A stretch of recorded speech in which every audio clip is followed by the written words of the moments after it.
Hey, Dan, put this on. Okay, here we go. Head in first, then art. What the heck is this, anyways? You look fantastic. Uh, I kind of feel stupid.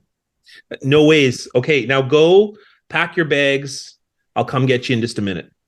Okay.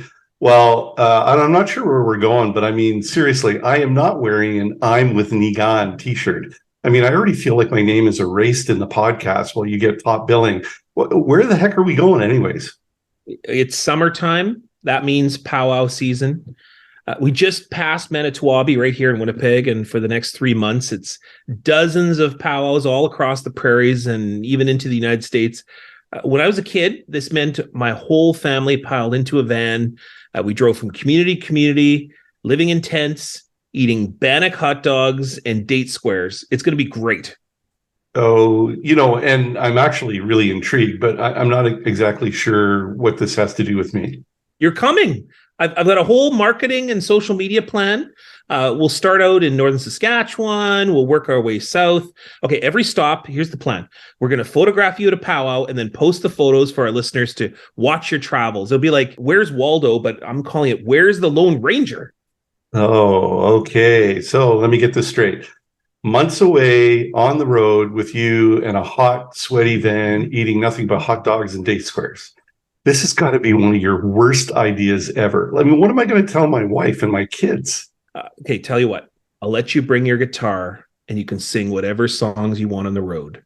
I'll even sing harmony. Now that you mention it, this t-shirt looks pretty good. Okay, pick me up after work. The Winnipeg Free Press proudly presents, in partnership with CJNU 93.7 FM, Niigaan and the Lone Ranger.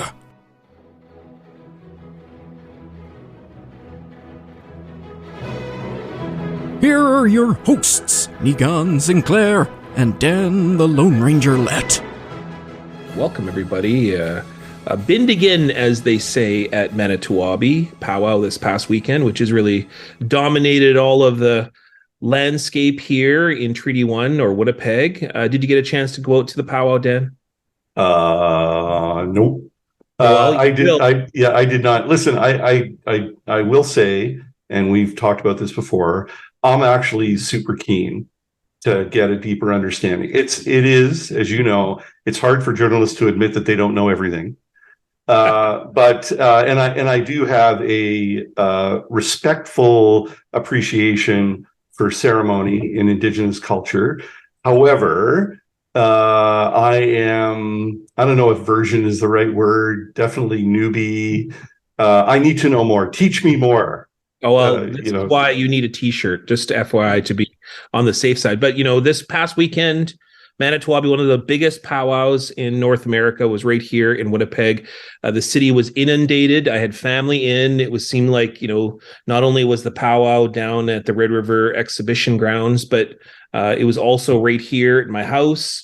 There was the big monster bingo with Manitoba Indigenous Cultural Education Center. It was just a massive all-weekend extravaganza. It even ended with the horse relays at Assiniboia Downs, which is traditional horse riding.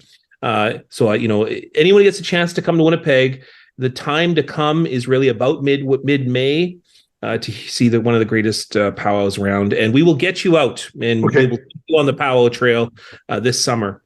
And like we joke around about it, but I'm okay with wearing the "I'm with Niigaan" t-shirt. That may get you more in trouble than instance. I'm not sure. But if I'm going to wear that t-shirt, I need you to wear a t-shirt too. The t-shirt's going to say, "The Lone Ranger has not been canceled." Then with an arrow to you, that would be great. Yeah, that's right. Because as we talk about all the time, we continue to fight a somewhat lonely battle to prove to people that the Lone Ranger is not inherently racist. I'm not sure we're winning the battle, but evidence of that is the ongoing cacophony of responses to our name and to the great work that we're doing here at the podcast. And we have so many now allies who have joined with us on this journey. And thanks again to everybody that's come with us for the past few weeks. Let's get into what's happening here in Manitoba. There's, so many stories. It's summertime, clearly. It's not quite, the summer months of July, August. So what you see is a lot of political maneuvering as we head into the fall with the election. You see a lot of, see the by-election announcements here in Winnipeg. But what's really dominated the news this week is in Brandon, Manitoba, our partner city here in the province, just down the road, about 2.5 hours from Winnipeg. There is a very controversial presentation that was made to the Brandon School Board by a delegation suggesting the banning of LGBTQ Two-Spirit books, which has gained a lot of traction, international attention. And once again, Manitoba is at the limelight, at the forefront of an issue that you'd think had gone away, but is now talking about banning books, banning what children see in schools. Well, because, as you well know, I'm deeply associated with the community, the sisterhood and brotherhood of librarians.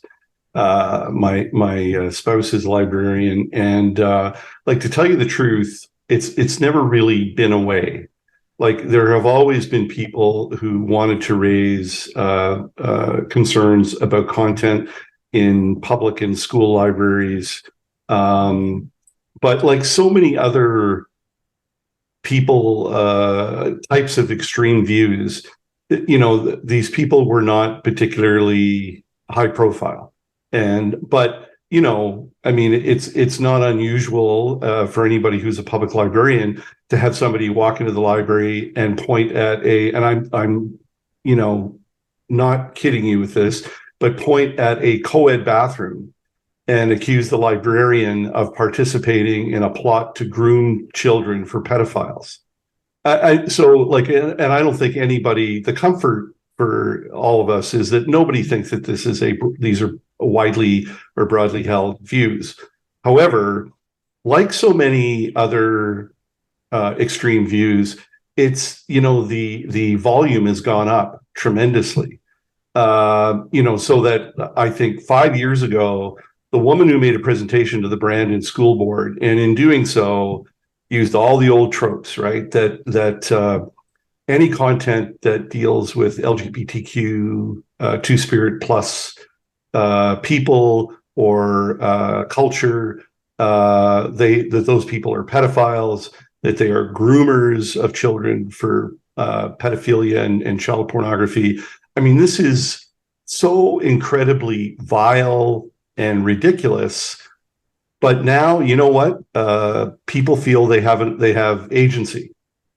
They feel righteous in their introduction, and you cannot divorce this movement from the rise of extremism on the left as well, but particularly the right. And because there's this rise in extreme views on the right, these views are being seen as now mainstream in some way or another. Because, I was at Canadian Tire last night. That's my weird segue to what I'm about to say here. Always a unique view into Canadian society at Canadian Tire. Yeah. Well, what are the two places that you perhaps would call the most Canadiana? And one would be Tim Hortons and the other one would be Canadian Tire. And those kind of two places, but, I'm in Canadian Tire last night. I'm out there getting some lights for my backyard. And what do I see? A big display in the front. The first thing you see when you walk in the front door, literally you walk in, there's the shopping carts, there's the greeter, and then boom, huge display of Pride. Pride Week is coming up, and I at the Canadian Tire bought 2 flags, bought a pin for my daughter, and then I also bought a little decoration for my office.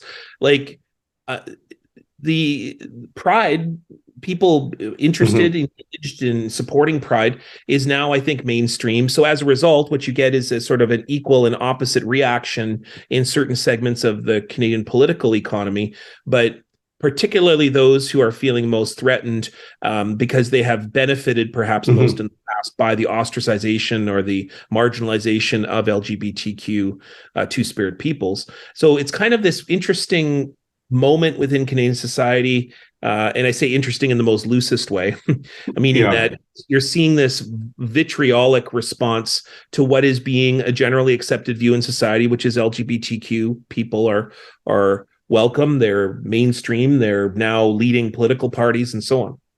Yeah, I mean, I think that the broader implications for democracy in countries like Canada and the United States, but not just Canada and the United States, is this idea that people who are in a position to make decisions about what we do and what we say, that they are they're doing things that are not broadly supported by the general public. Even in the United States, the war, the culture war against transgendered people and LGBTQ plus community in general, the sanitizing of public education to remove references to systemic racism and in people of other sexual orientations, and even the state by state wildfire of abortion bans. These are policies that are not widely accepted, approved by American society. And yet, legislators, opinion leaders, people with authority are doing them. Getting back to Manitoba, the Brandon School Division has become this weird, battleground over this issue, the issue of banning any materials that deal with LGBTQ Two-Spirit plus content. I don't believe that Brandon, this is what Brandon wants. I don't believe that the vast majority of people in Brandon really want to ban these materials, and B, are support the opinions that were offered by the delegation. Yeah, and I mean, evidence of that really is if you think back a few years, how controversial perhaps the Pride Parade was going to be at Steinbach, and the cacophony, the huge explosion of support from not just people who came from other outside Steinbach, but people in Steinbach. And there is a measure of people, I think, that perhaps hold these archaic and old views, but yet there is way more people that we don't hear from, and that we see like there was a rally in Brandon this week, and led by all the major political organizations in the city and politicians, and then CUPE organized it and so on.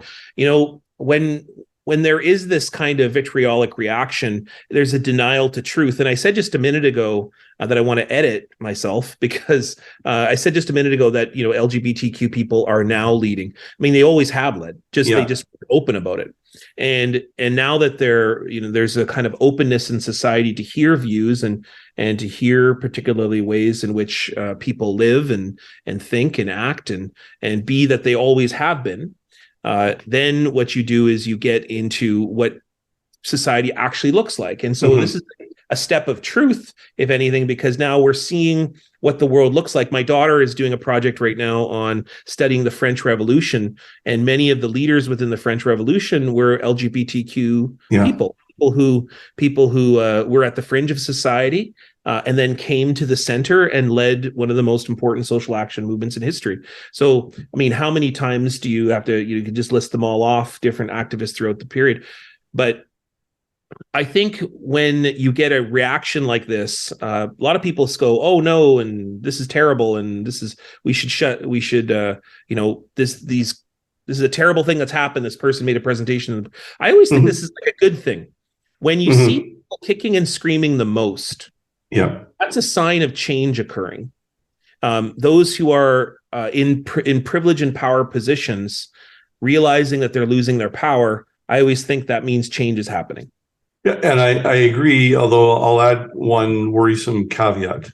So what has allowed political leaders with extreme views to really change like the very fabric of American society, certainly American institutions.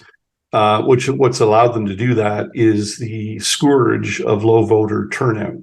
So, like it is, we're making, incredibly broad generalizations right now. So I'll make a couple to kind of prove my point, but we're living in an age where a minority of people with an extreme view can actually inflict a lot of damage on our institutions because not enough of the people who we know genuinely disagree with them want to show up and vote.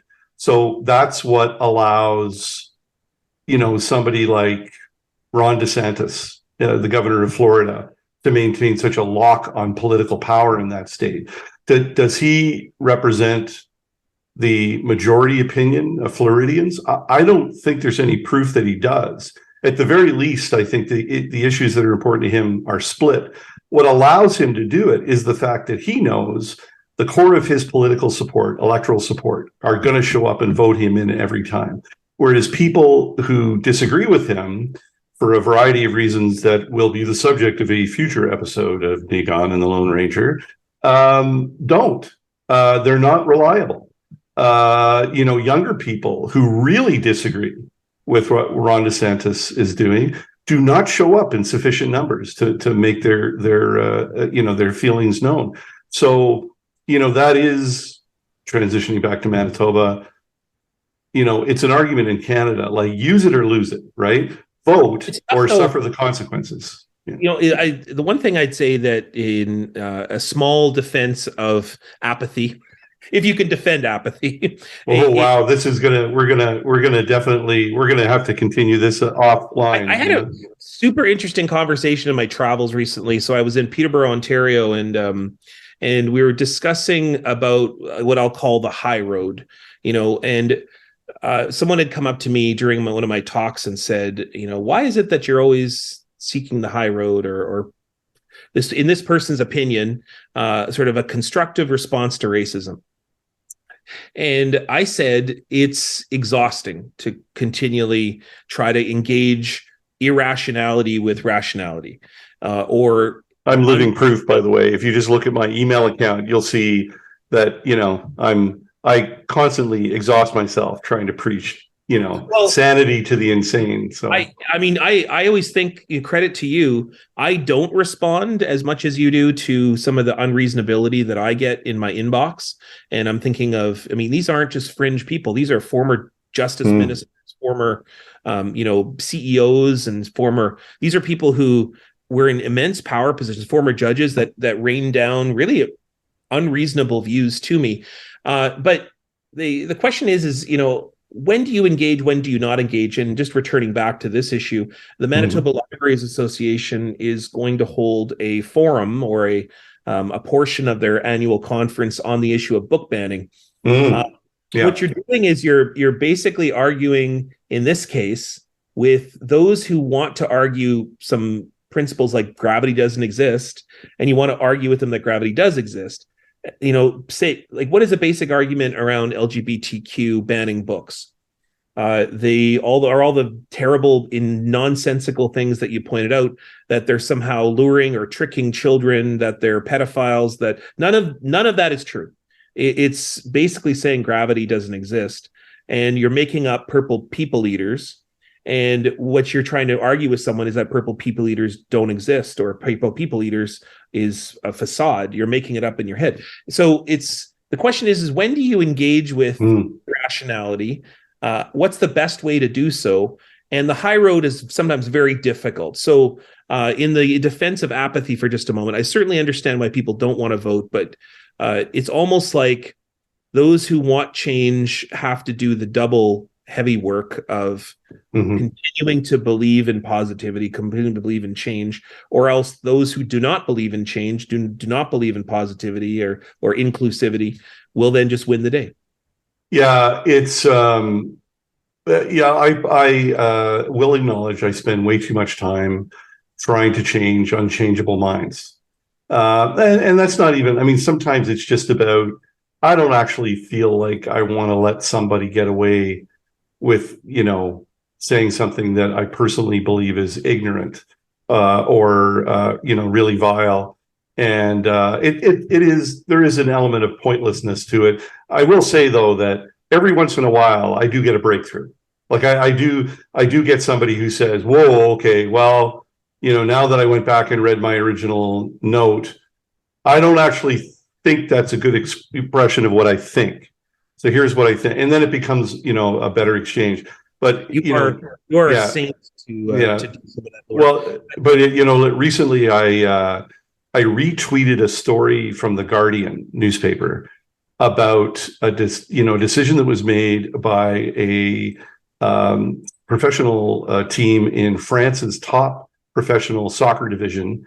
They were having a Pride Day celebration, part of a league-wide, nationwide Pride celebration, where all the players and all the teams were going to have rainbow-colored numbers on their jersey. And 5 or 6 players from the team, Toulouse, refused. And so the team suspended them for that game, did not allow them to play in that game. And so I posted this story with the note that said, "Hey, NHL, there is a solution to your problem with players not willing to demonstrate tolerance in Pride celebrations." And I get a tweet back from some person who says, "Oh, ban the players from playing. Way to be inclusive." And so this is what I call the gerbil wheel of debate with irrational and hateful people. Is that they could say whatever they want, and they have this severe, fierce sense that they're allowed to say whatever they want. And if you get in their grill, or God forbid, suggest that what they're saying is vile and toxic, well, then all of a sudden you're the hater. And you know what? That is the straitjacket of philosophical discussion. And this is the problem with free speechers, or people who chant free speech, is they don't actually want free speech. They just want dictatorial speech. My speech is the free speech, and you don't get to have free speech, which is the accountability or the critique of my free speech. And this is something, an alarming trend on both the right and left political spectrums. But now that we've solved all the world problems, for this week, let's get to what our feature interview is. I'm so happy that you got to interview what has been a very good friend and colleague of mine for a long period of time. He's now in the upper administration at the University of Winnipeg, but I know him as the organizer of Riverview Soccer Nights in the Riverview community of Winnipeg. Our kids played soccer together, but so I've known him on a social scale. But you, of course, know him as one of the most important and logical minds on city planning in the city, and in the country as well. Jino Distasio, who is just a remarkable researcher at the University of Winnipeg who studies city planning. Jino, full admission. So he's a resident a resident member of the Riverview Mafia, of which I am also a chartered member, and so we're neighbors and good friends. But I've also interviewed him and used him as a resource many times over the year in my work for the Free Press, because he's also director of the Institute of Urban Studies and VP of Research and Innovation for the university. And he's heavily involved in the University of Winnipeg's Community Renewal Corporation. And for people who don't know, search it up and look at the work that they've done, because this is academia in action. So these are people who have studied solutions to poverty, homelessness, a lack of affordable housing, downtown development and revitalization. And they've really literally put their money where their mouth is. Dr. Lloyd Axworthy, when he was president of the university, really was the spark for a lot of this. But they have developed and expanded the campus of the university in some very creative ways.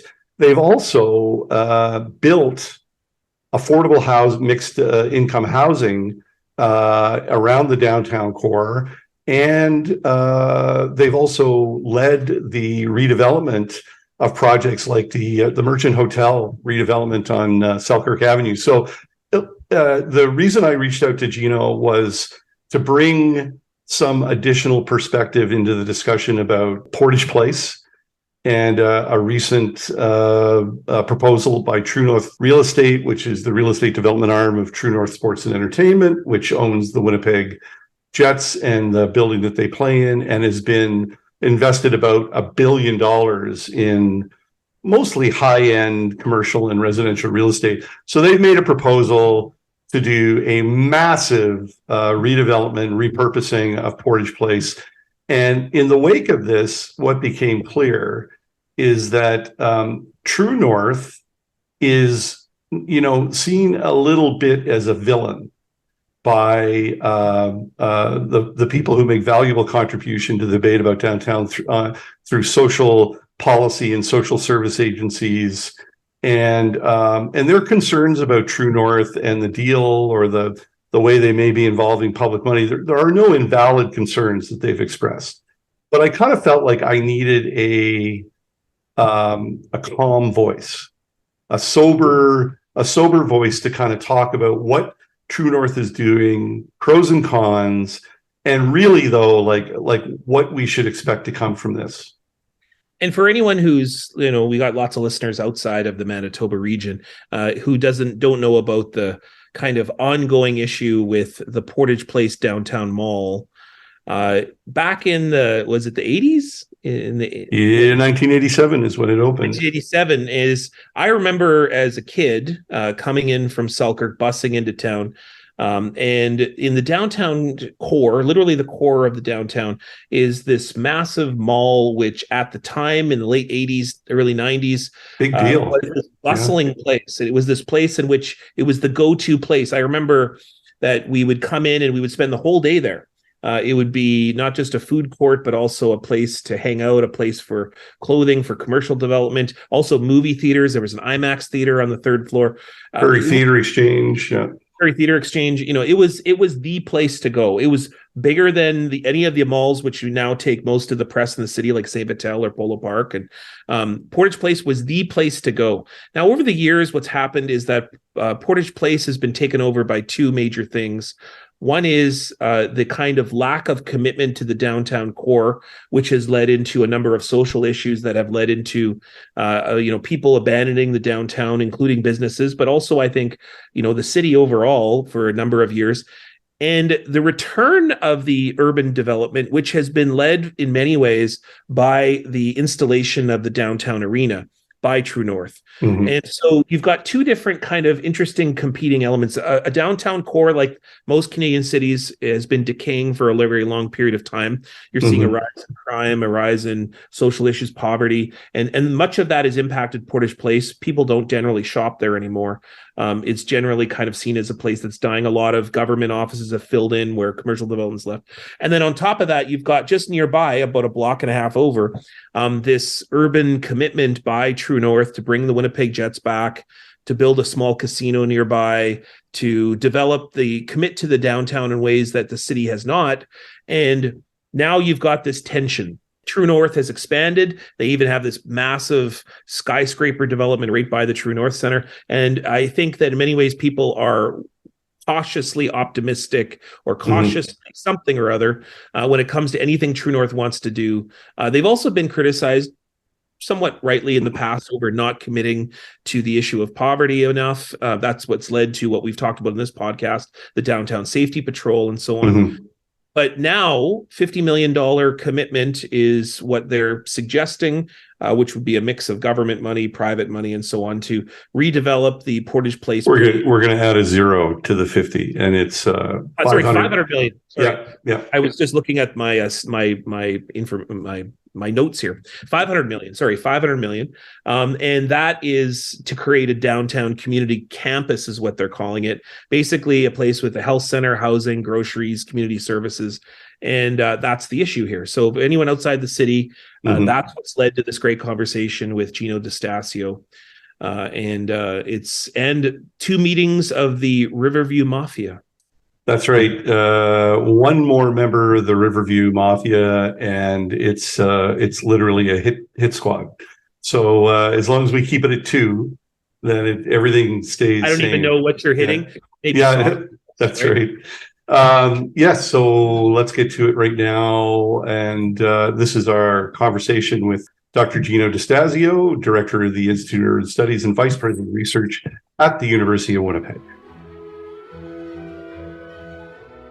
So this past week, the city was somewhat transfixed, I think, probably for a good day, maybe 2 days, which is a long time in a news cycle, on a proposal from True North Real Estate Development, which is the real estate development arm of True North Sports and Entertainment, owners of the Winnipeg Jets. And they have come up with quite a complex plan to redevelop and repurpose the Portage Place Mall, which really has no future as a retail power center. And the reaction to the proposal, I mean, it is on the good side of it, it's quite an amazing reaction. It's got a lot of people talking, and it's actually, but there's a lot of anger and a lot of angst going on as well. And so to kind of help sort this out, I've thrown the hand grenade, this story, over to Jino Distasio from the University of Winnipeg. And Jino, you wear so many different hats. So which hat should we introduce you as? So just professor from the University of Winnipeg is fine. Whoa. This is like Niigaan in undisclosed locations. That's right. That's right. No, but you do other important administrative stuff for the university. Yes. The other hat is vice president of research, so I help coordinate the research activity of faculty and others on campus. But okay, yeah, and we'll get deeper into this as well. But you've also been a very key player in the University of Winnipeg's hands-on development and redevelopment of various properties. Some of it's been ground up new construction. Other times it's been repurposing and rehabilitation of buildings. And what we're certain, because it's relevant to what we're talking about. But let's deal, first of all, get your first hot takes on Portage Place, the True North, and I'll do a capsulized summary. What they're talking about is really taking it out of service as a retail power center. They're going to keep a couple of the elements of it. They're going to keep Prairie Theater Exchange. They're going to keep the YMYWCA, which is attached.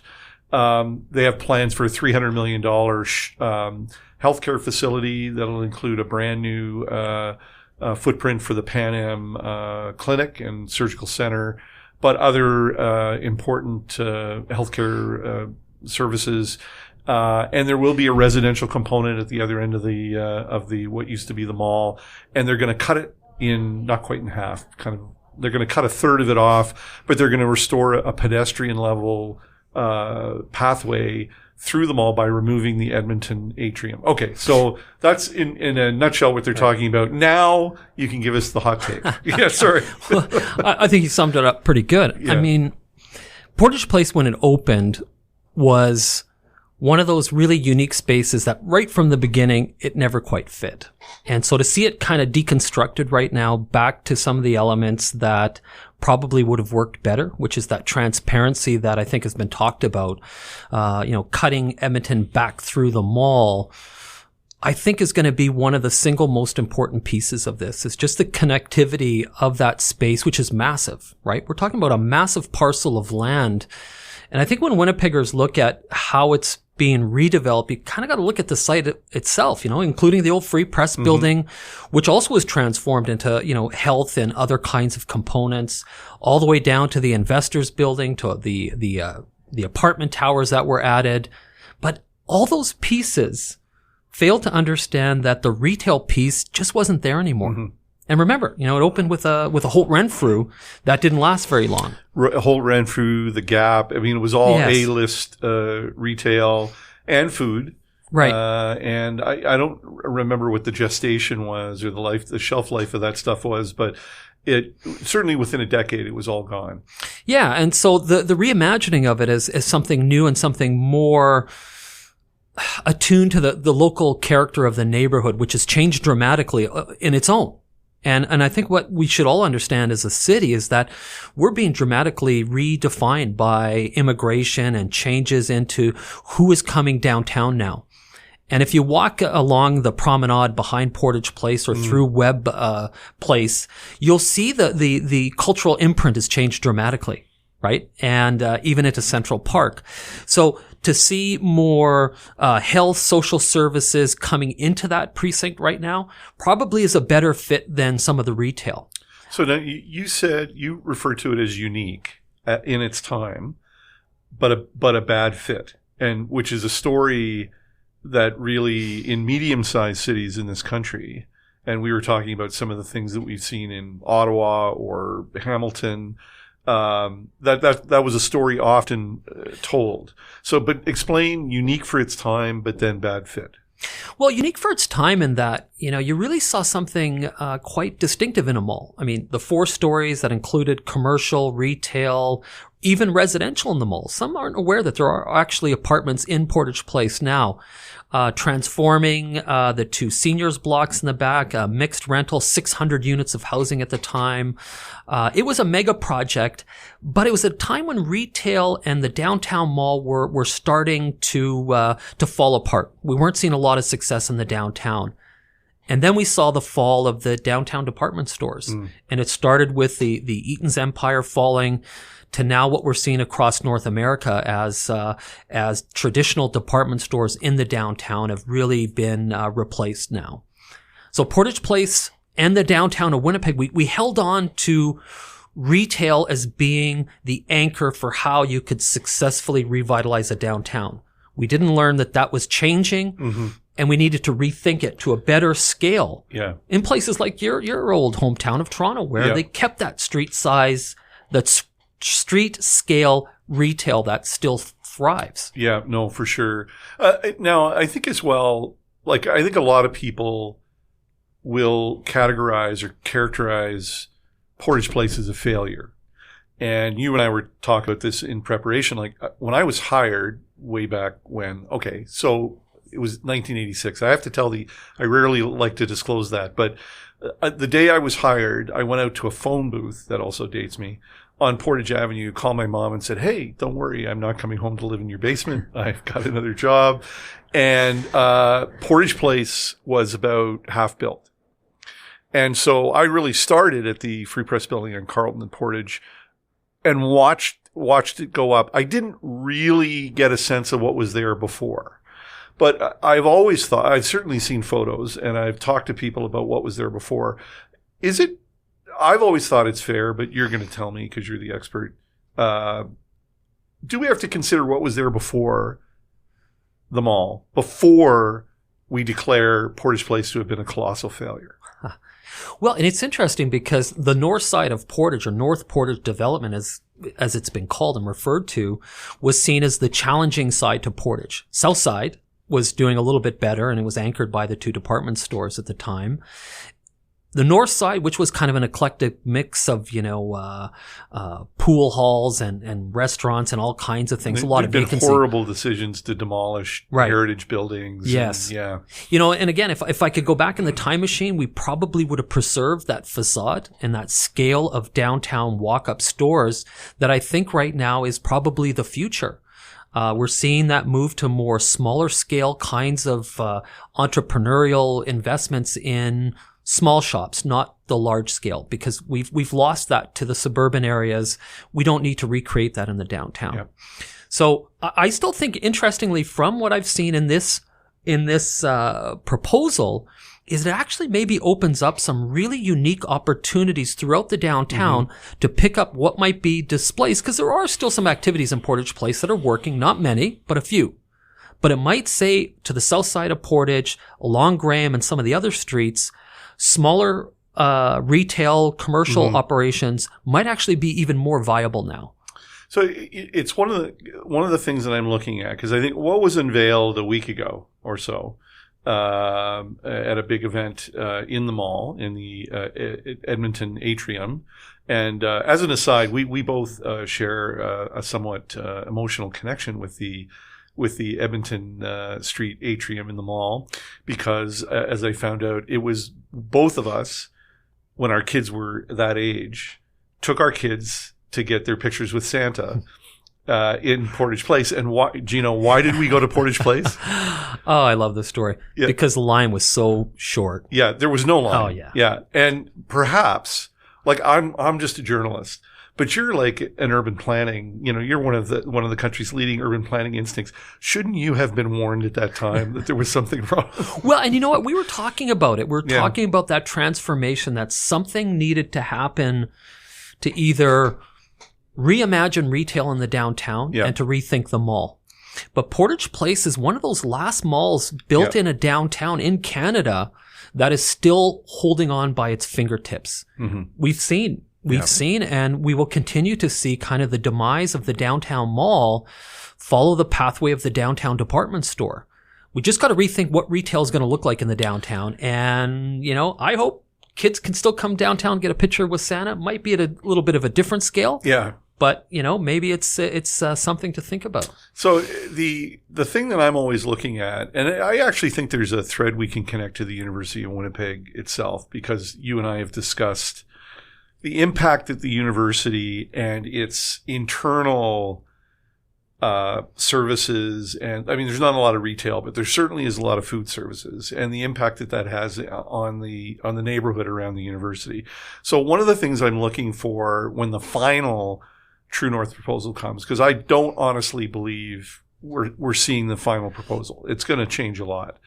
One of the things I'm looking for, though, is because they did mention some retail and they did mention some food services, and I would actually prefer especially since this project is going to get public support, I would prefer there would be almost none.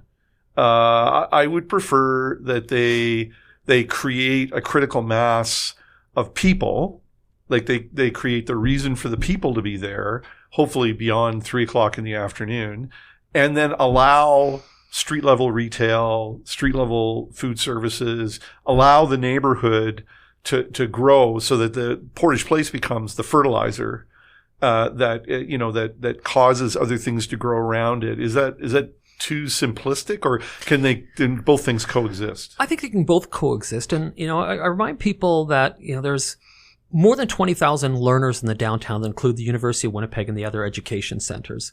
If we can get the downtown population up well over 20,000, which we're getting there, we're getting to 20. You're talking residential population. Residential. That gives you, 40, 45,000 students, staff, people living in the downtown. You've got visitors, and you've got the employment sector. So I always say on any given day, you've got maybe close to 100,000 and maybe more if you add in some events. We got to start making the conditions that meet what's being demanded, whether it's more coffee shops, restaurant, light kinds of retail. And that to me will be defined as things unfold. So I'm with you. I'm curious as to how the retail component will unfold in a reimagined Portage something. And I'm also interested in the food court component or food services component. Yeah. Because now in the downtown and even towards the Forks, we've got a couple of unique experiences that people can have if they want that congregate style eating, or whether they're looking for more different style of opportunities there. Yeah. I mean, I think it's, I think trying to find the chemical reactions that take place. Like, you build something new. What impact does it have? We certainly have a lot of examples of sort of the laws of unintended consequence. Building A includes this element, that, and what kind of an impact does it have on the surrounding neighborhood? I mean, for me, the number one thing that this facility has to do is it has to serve a population of people that need to be there longer than 9 to 3 p.m. As a former business owner in the Exchange District, like, it is, and other people I know that own retail and food services in the downtown or the Exchange District will say the same thing. You can't get anybody early in the morning, like before 9 o'clock in the morning. Like, you can't really do business beyond 3 o'clock in the afternoon. I mean, most restaurants, standalone restaurants, close at 3:30 in the afternoon. I mean, what you need to do is lengthen the business day, or lengthen the day, like the hours of activity. and I'm not like, again, the fine print will do a lot of that.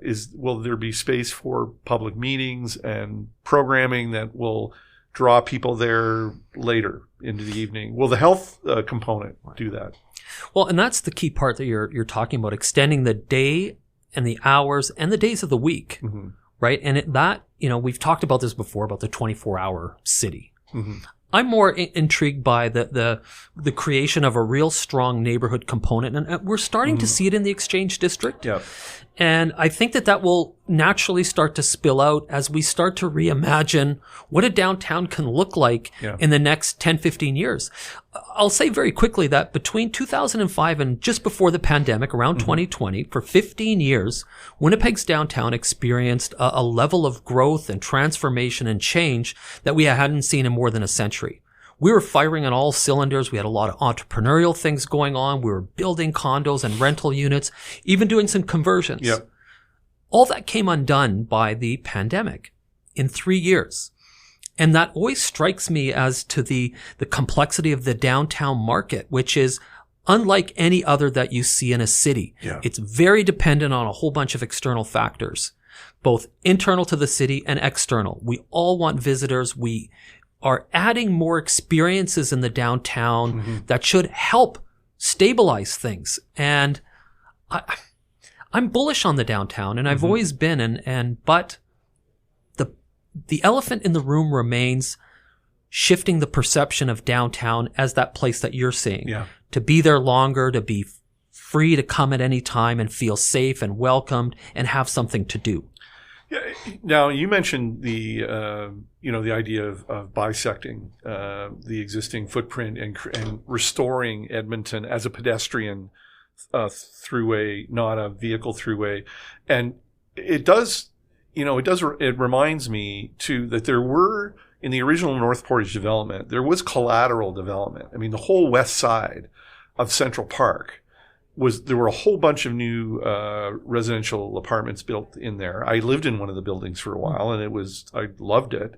But what's happening around Central Park is actually like a huge success story, right? So the Winnipeg Foundation and others were involved in this, wholesale redevelopment of Central Park. They talked to the people in the neighborhood. They converted the space into things that the people in the neighborhood wanted, wintertime and summertime. And I mean, like, you go there on summer nights and see the soccer, see people bringing their families out to eat meals, just sitting on the grass. I mean, like, it is a true urban Central Park.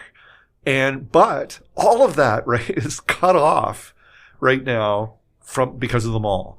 So, is that potentially a little bit of, if everything were to work out, that's some of what we could see leak south? Yeah. And, the interesting part of that is, I think part of the idea of closing traffic back in the day was to take traffic off of Edmonton through Central Park to kind of balance that.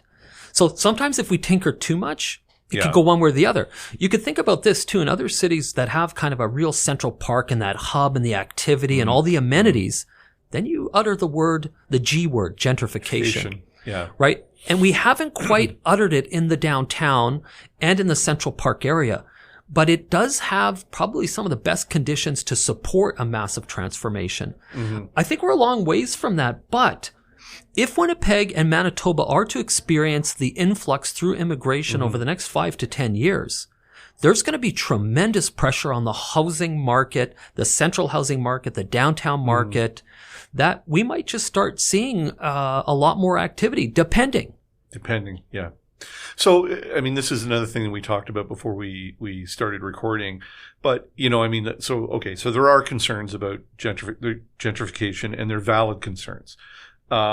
Most of the development that True North has been involved in south of Portage Avenue is on the higher end of its Class A commercial space. It's I don't like the term luxury condominiums, but they're certainly market rate condominiums.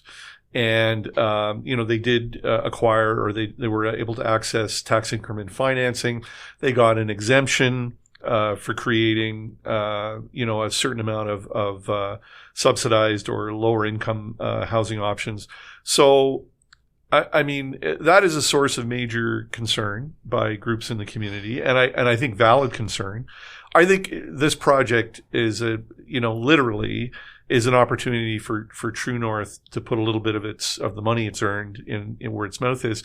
But I can't quite get a fix on, like, you can't say what they've done south of Portage Avenue is gentrification, because that was never an area with mixed income residential it wasn't really a residential area. And what is between Broadway and Portage was always market rate. Yes? No, absolutely. And I think we need to be careful in how we frame what the mix of, market versus non-market housing is in the downtown, and really look at kind of where the demand is in the city and provide some options. We have to remember too that, through True North and some of the developments that they put together, they've actually invested with this, it'll be well over $1 billion. We've not seen that level of private investment in the downtown ever. And to now take on Portage Place, where most developers have been running from, they're looking to make a major transformation. I'm not convinced that we need to prop it up by a significant number of affordable housing units. I just don't know where the market is right now. As we see new Canadians and others arriving, we need larger footprint units as well. We need to have a range of housing in the downtown and through the Central Park area. So we've looked at this over the last 2 decades. What is that ideal mix in the downtown between, rental, condo, market versus non-market? It's a heck of a complex story, and we'll never get it right. But we also have to be careful when you do incentivize a lot of the development around there, because part of what you want to do with these developments is leverage more. Yeah. The goal of downtown revitalization is to actually see seed development like we did beginning in the 80s through the Forks to leverage more and more growth. Yeah. Where you turn that tap on and off becomes the hard part. Yeah. So the real True North's real detractors, and again, like, I don't think it's a knee-jerk reaction. I think they genuinely have a different vision for downtown, and they, even though they may put a different spin on it, when they accuse True North of being a successful private company that has leaned heavily on public support to get some of the things they get done. I don't think that's factually inaccurate, although I think that and I've made this argument in my columns. I mean, I think a lot of people in the social service, social policy area are going to take issue with the building of an arena for, millionaire hockey players. And on some levels, I don't disagree with their concern. I also know that it's something that a lot of people in the city wanted, and that I think it's certainly improved the lives of some Winnipeggers. The big question hanging in the air, which even goes beyond, I think, the issue of mixed income housing, is the truly vulnerable populations of the downtown. So we can't get away from the fact that mall became a focal point for a lot of people that were homeless, mental health and addictions. Literally when the mall closed, and before that by policy, when the mall owners decided to not let people loiter or congregate in the mall, these people were left with really nowhere to go in the downtown, and these people are there.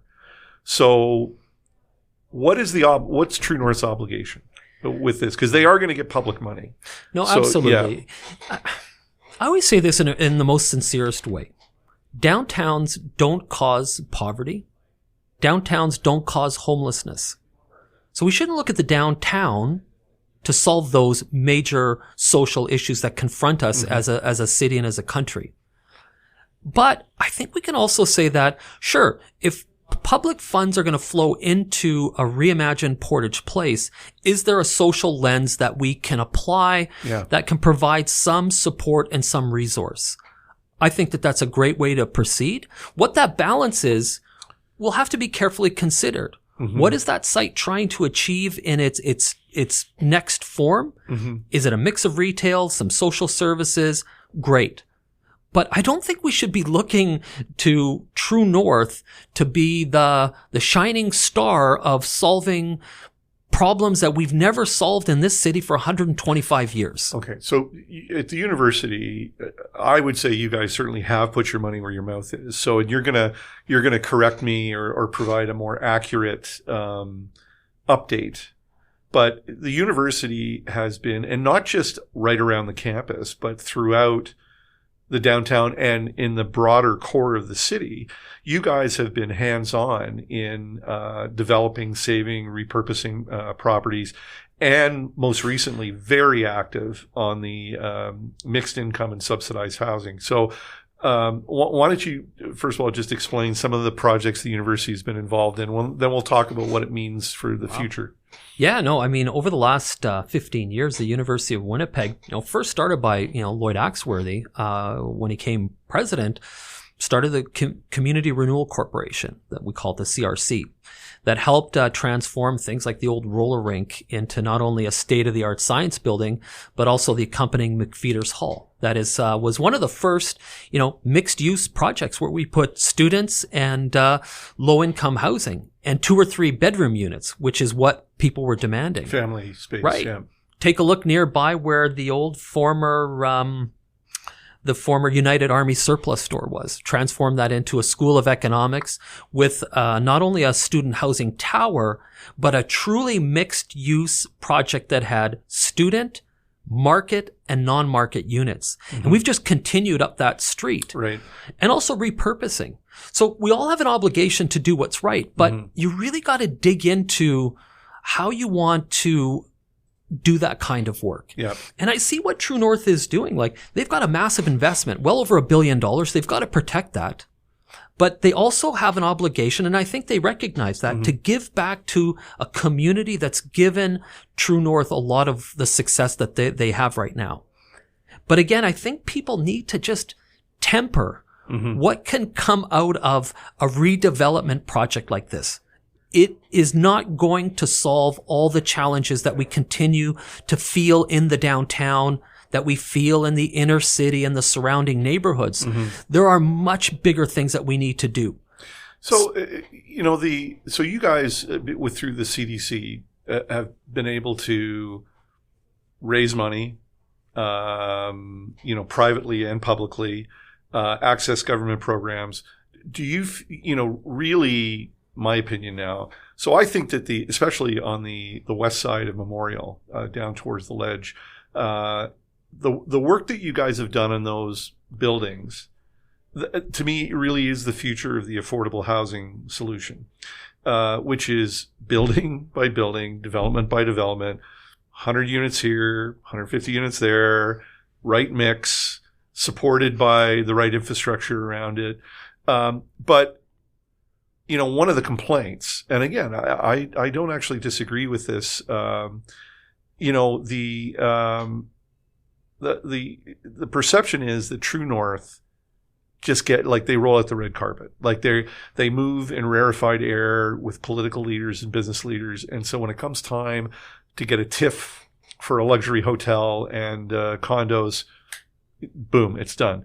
And also, it was hard not to, the optics of it. I mean, they have drawn the provincial government in particular in as a full partner on the Portage Place development.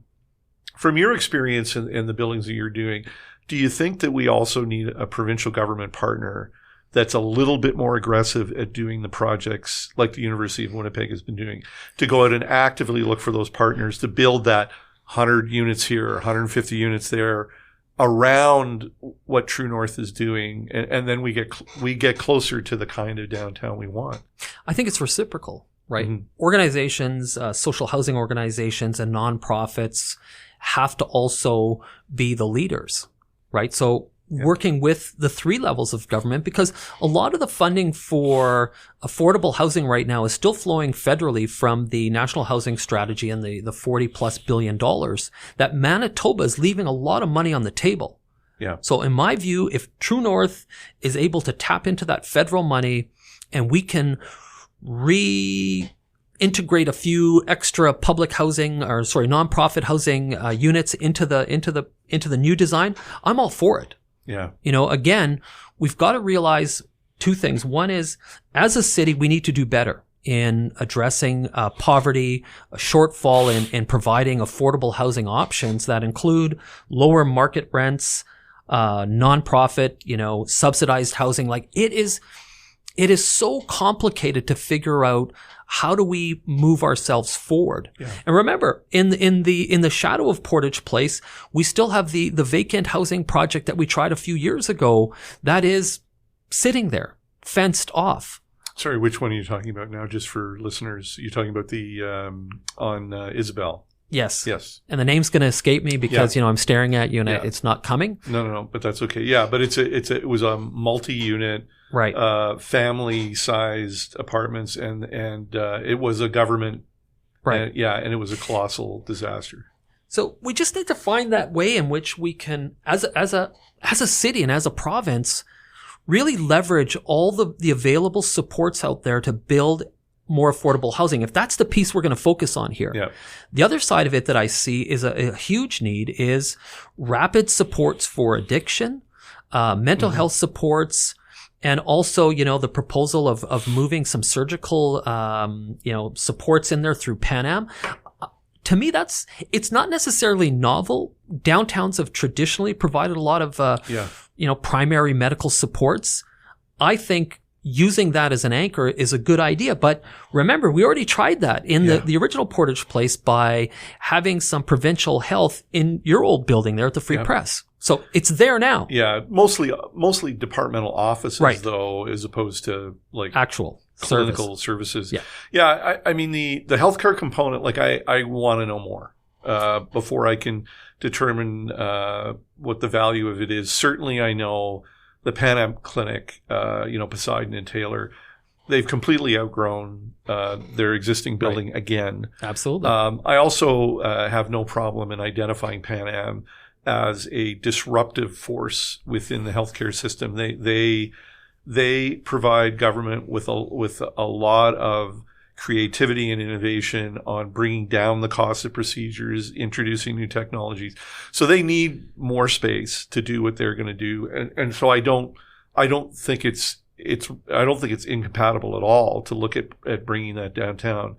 I think that though, like to me again, like what I kind of want to say, to Mark Chipman, and I may have actually said this to him at the event, but is that, like to get the biggest bang for their buck, like I do think affordable housing is the unit. So again, I'm going to do a quick aside. When I lived in Ontario and worked on Parliament Hill for the Free Press, I lived in a not-for-profit housing co-op just off Bank Street. Great building. Had a 900 square foot 1-bedroom apartment, really nice. I paid a market rent. Half the units were either subsidized or below market rent, and I mean that isn't like Toronto, Ottawa. I mean that is it's a huge stream of affordable housing or more affordable housing in cities that are way more expensive to live in. Why don't we have a broadly based not-for-profit housing cooperative movement in Manitoba? Or in Winnipeg in particular? What happened? Yeah, I mean, it's strange because you would think in a place like Manitoba we would have more cooperatives. I mean, there are a few in the downtown, and there's a few scattered about.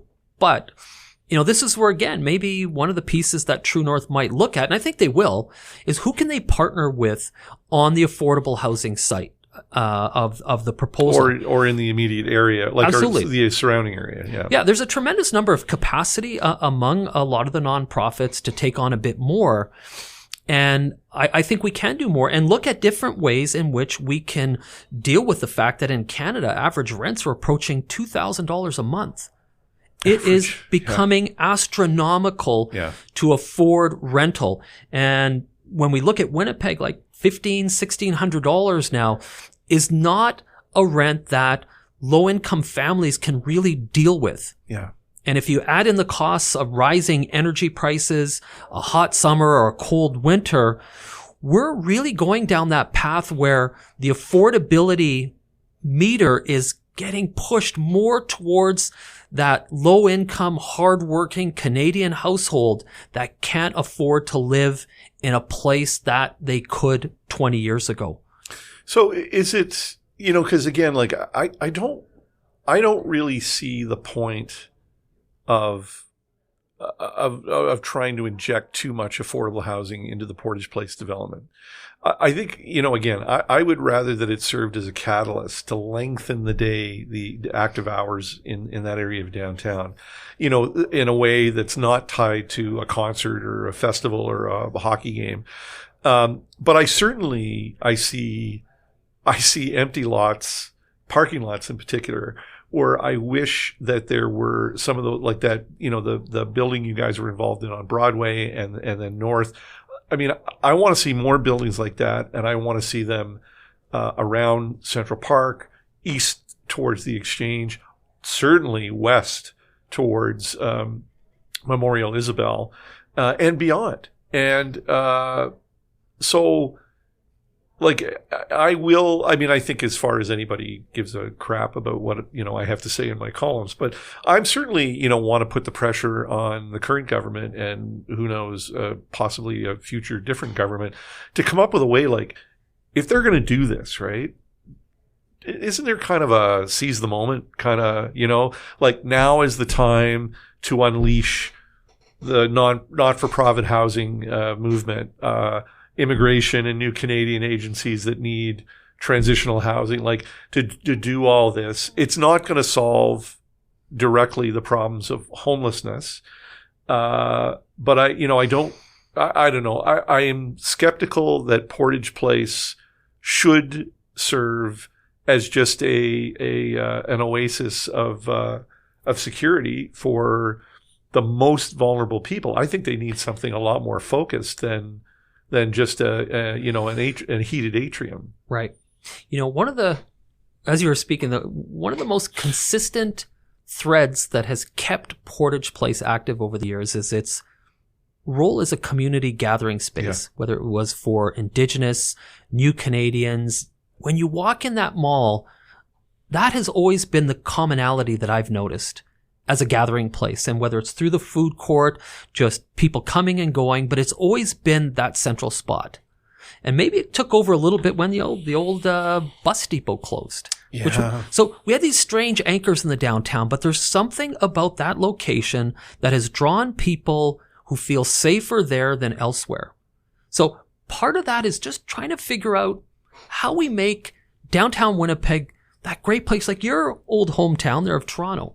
I was just there a few months ago, and the beauty of that place is the walkability of many of the streets that have retained this old, just 2-story, 3-story walk-up retail environment.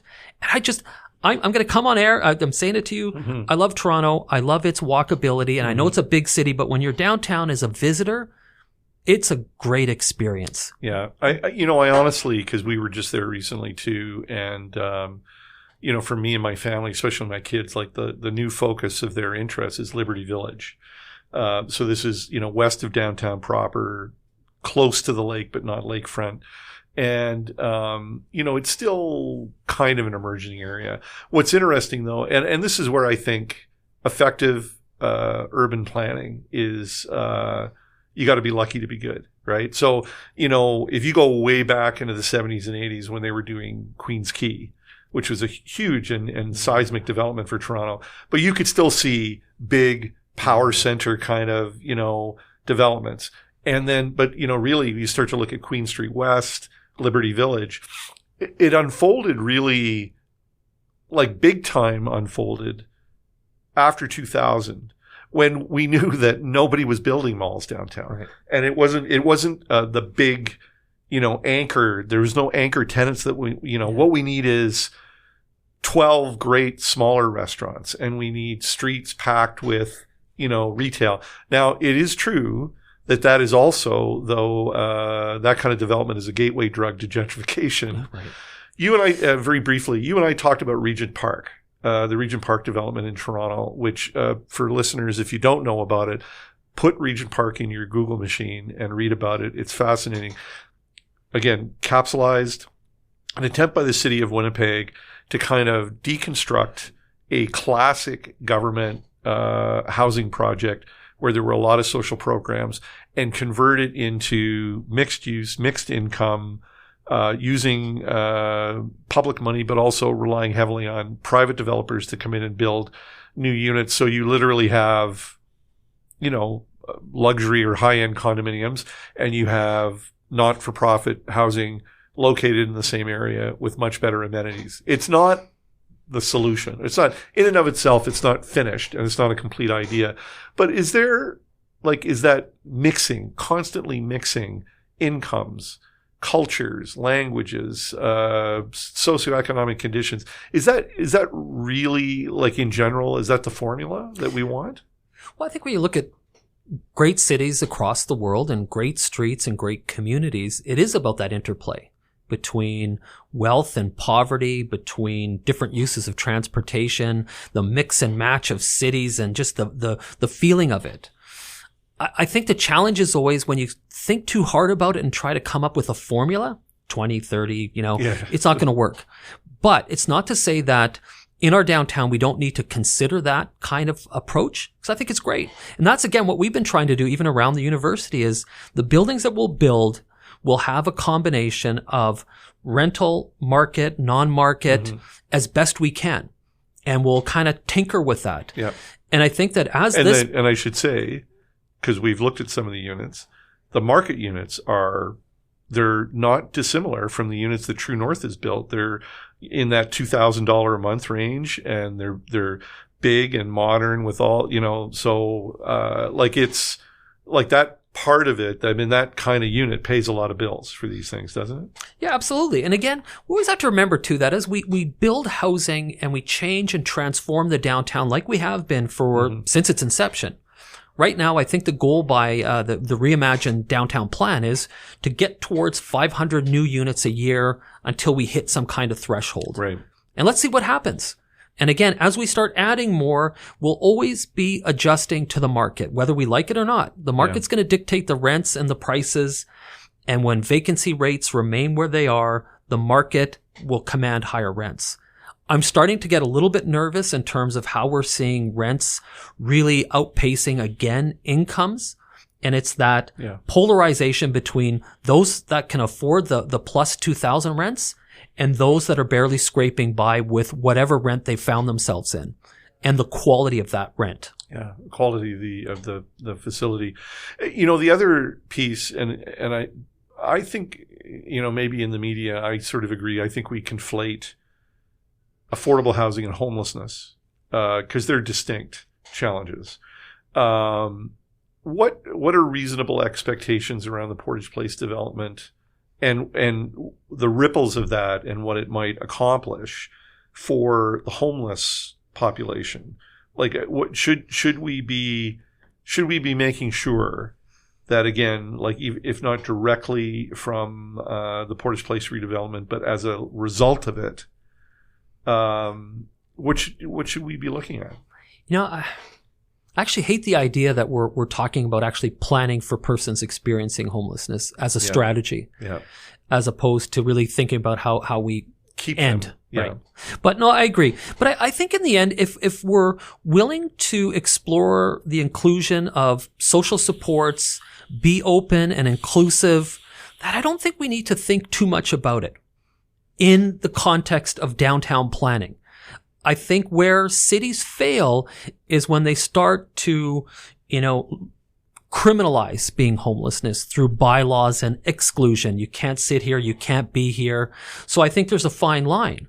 And I know that there's pressure points in the downtown that were exposed during the pandemic, and you mentioned them as well, whether it's the closure of the library, food courts, the encampments, the loss of cash. Yeah. Right? There's a tremendous amount of work that's being done by the sector that's serving persons experiencing homelessness. I think through consultation, we can come up with a plan that is respectful and mindful. But I think our accelerator has to be on ending homelessness, period. And moving forward in a good way to find better solutions. So I don't know how we plan for it. Yeah. I mean, there's obviously a need for those bridge supports. Absolutely. And I think it'll probably anger the true detractors of True North, but I think True North has been active in the Downtown Community Safety Partnership and supporting and drawing private support to shelters and things like that. I know a lot of people are going to see that as window dressing for their real raison d'etre, but honestly, I also know people who work in that sector who don't care where they get the support and when they get the support. And as an observer, like you, I think preventing homelessness is the key. I'm not really sure that I know beyond that what the magic bullet or the silver bullet is, because then we're just, it's literally just Band-Aids, right? After right. that. And at one level, hey, we want to add more affordable housing. And the hope is that as we support people's recovery from whether it's addictions or experiencing homelessness, that there's a housing option. Yeah. But they're not always connected in the same way. Like I always say, homelessness isn't necessarily a housing supply issue. Yeah. But without supply, we can't solve it. But with the inclusion of whether it's mental health supports, some education supports in there in terms of getting people educational opportunities, there's all other kinds of things that we should be doing on the prevention side. Yeah, and there has been, it's hard to figure out what could be in the healthcare component of the Portage Place redevelopment because they literally mentioned everything. Right. But I certainly think that they did mention rapid access to medication, which is the current government's preferred option to supervised injection. Right. And I think there's a role for that. I think it is science based, but clearly the current government has got the heebie-jeebies when it comes to what needs to be done to save lives. So, but mental health and addictions. So if the healthcare component, if this becomes a fully staffed, a major net benefit to the array of services that we can offer in mental health and addictions, that alone might justify the $300 million expenditure because we're so underserved in that area right now. And it's just overwhelming the emergency rooms, right? Well, but again, that's the whole thing. It's not True North as a health provider. It's True North as a developer and facilitator of providing space for health services to be delivered in that location. Yeah. Right. So again, this is why I say, I don't think True North is being asked to solve homelessness and or poverty, but in the position that they have right now to redevelop a parcel of land, if they can make some space available for some social supports to nonprofits or other organizations, health providers, then that's great. Yeah. But let's not again say, hey, unless you can solve all these complex issues that nobody's done, you can't redevelop a mall that's on the brink of bankruptcy and closure. No, and it's I think we talked about Hamilton, the Hamilton City Center Mall has been torn down, and they sold the land. It's going to be redeveloped into private residential development. There are really only a couple of cities in this country that can continue to support that model. We talked about Vancouver, certainly does. And in Toronto, the Eaton Center has somehow persisted, or sustained beyond the life of Eaton. Although I was just there and Nordstrom was occupying the Eaton anchor spot and they're leaving. Right. So, those facilities, even in a place like, Yonge and Dundas, my God, but it's that building is vulnerable. Yeah. The sheer square footage of it is vulnerable. Well, listen, if this is any indication, my now 16-year-old daughter, when we were in Toronto, her and I went to watch a soccer game, and her least favorite shopping experience was actually the mall. Her most favorite was just the store, just walking and just being transfixed by the street level activity. The mall is just the mall. Yeah. But the beauty was in small little places that she actually had done some research. And I love that. Yeah. That's where, again, I think when we start to think about this, it's about the scale of the downtown that we want to see people back on the streets, feeling safe, accommodating, welcoming, diverse mix of all kinds of peoples from all kinds of income levels or whatever you want. But that's the beauty of a downtown. Give me a city that doesn't have a thriving downtown that is one just all wealthy or all just, so Yeah. I think we're getting there. Yeah. But we're in a pretty tough spot for the next few years, I think, as we come out of this pandemic economy into sort of a post-pandemic downtown landscape that's going to look a little bit different for Winnipeg. But I think it'll be a continuation of the good things that we've been doing over the last 40 years.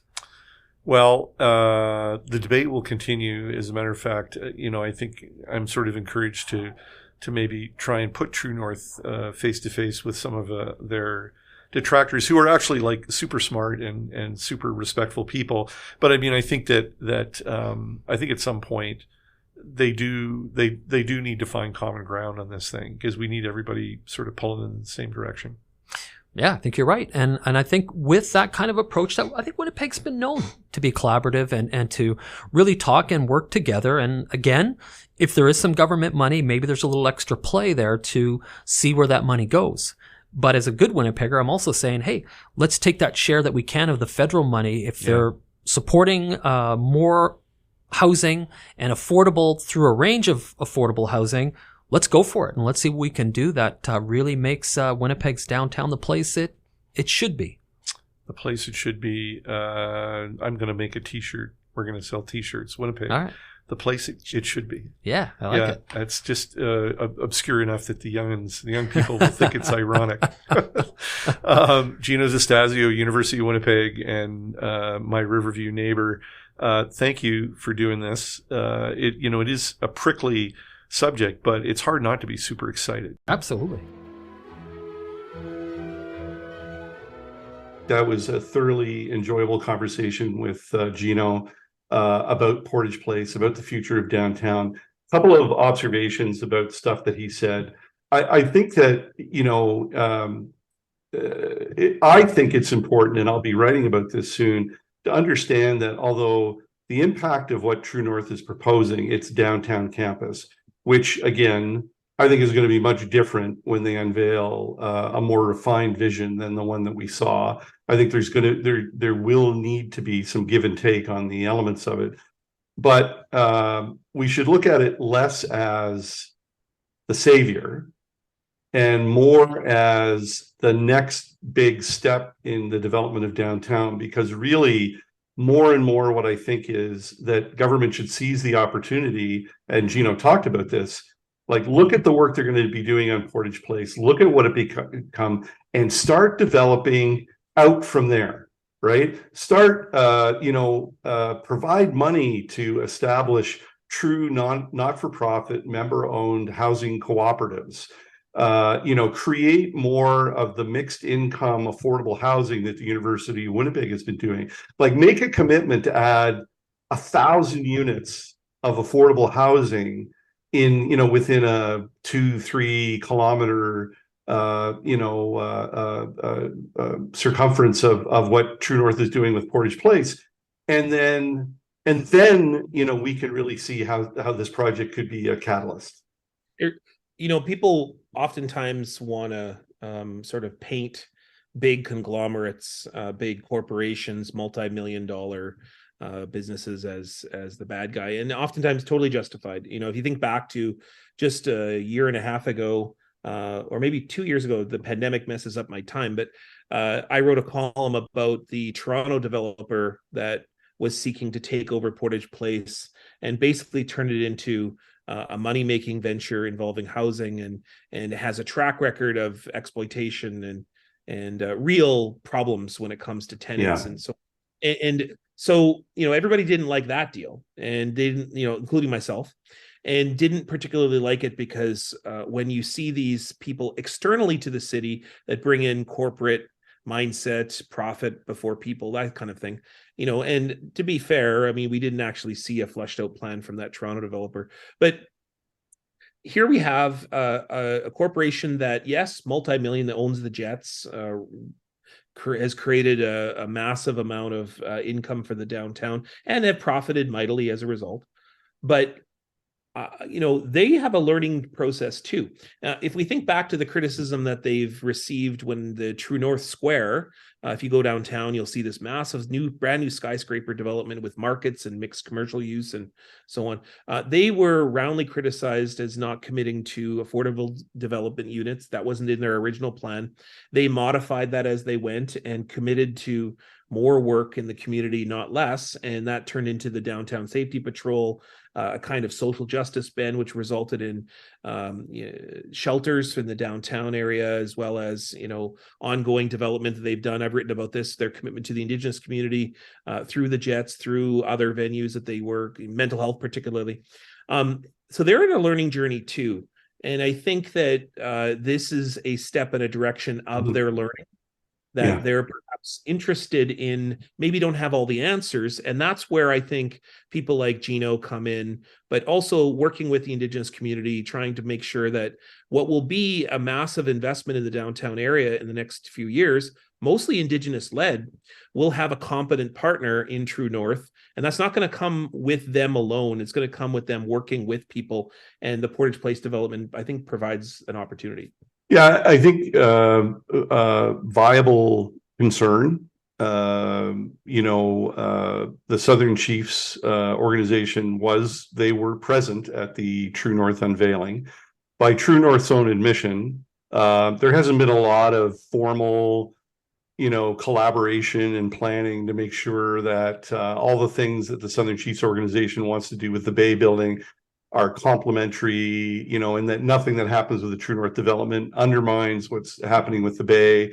I mean, I don't really see where there should be any concern there. I think they need each other, right? Like it's don't forget the Manitoba Métis Federation is opening up massive cultural Portage in Maine, just a few blocks over. True North needs the Indigenous community, Southern Chiefs, and the Manitoba Métis Federation, just like they need True North. Those two things have to be complementary.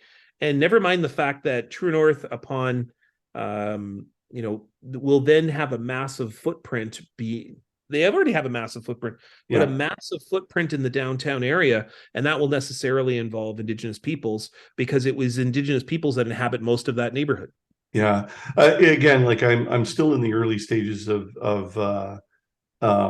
research, and I want to be careful of saying that I don't believe formal public-private partnerships, the way we've understood them to be for other projects, is what's needed here. But I do think that you need to wrangle the combined, power and potential impact of the public sector of government and the private sector to do as much as they can to find and this is the one thing, we are looking for a solution that doesn't exist anywhere else in the world.